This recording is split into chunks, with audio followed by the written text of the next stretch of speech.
సూర్యాపేట జిల్లా కోదాడలోని BRS party కార్యాలయంలో కేసీఆర్ జన్మదిన వేడుకలు బొల్లం మల్లయ్య యాదవ్ ఘనంగా నిర్వహించారు. ప్రాణాలకు తెగించి కేసీఆర్ తెలంగాణ తీసుకువచ్చారన్నారు. గత 10 సంవత్సరాలలో ఎన్నో సంక్షేమ పథకాలు, ఎన్నో అభివృద్ధి కార్యక్రమాలు చేపట్టిన మహాఘనుడని కొనియాడారు బొల్లం మల్లయ్య యాదవ్. కాంగ్రెస్ ప్రభుత్వం కేసీఆర్ పై నిందలు మోపటం సరికాదన్నారు. ప్రభుత్వం వచ్చి 2 నెలలు కాకముందే నీళ్ల కొరత, కరెంటు కొరతలతో రైతులు ఆందోళన చేపట్టడానికి సిద్ధంగా ఉన్నారన్నారు. కాంగ్రెస్ ఇచ్చిన 6 హామీలు ఇంతవరకు నెరవేర్చలేదని విమర్శించారు.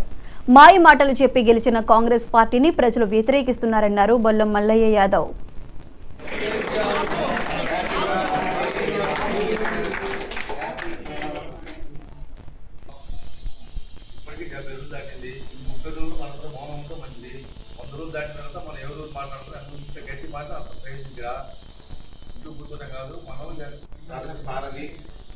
తెలంగాణ తొలి పాలకుడు, తొలి ముఖ్యమంత్రి, తెలంగాణ రాష్ట్రం కోసం అహర్నిశలు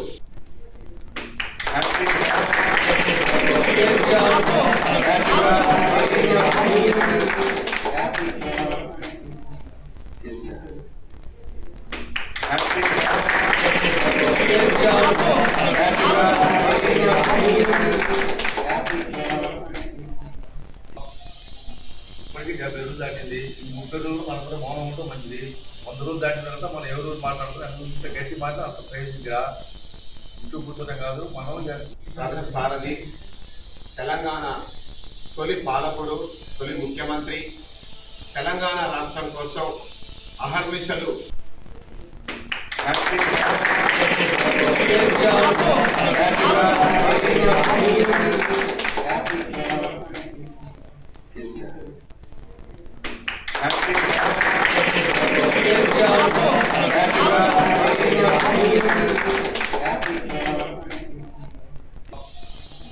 ఇప్పటికీ 70 రోజులు దాటింది. ఈ 30 రోజులు మనం కూడా మౌనం ఉంటే మంచిది. 100 రోజులు దాటిన తర్వాత మనం ఎవరు మాట్లాడుతున్నారు అంత గట్టి మాట అంత ప్రయోజనంగా ఇంటూ కూర్చోటం కాదు. మనం సారథి తెలంగాణ తొలి పాలకుడు, తొలి ముఖ్యమంత్రి, తెలంగాణ రాష్ట్రం కోసం అహర్నిశలు Happy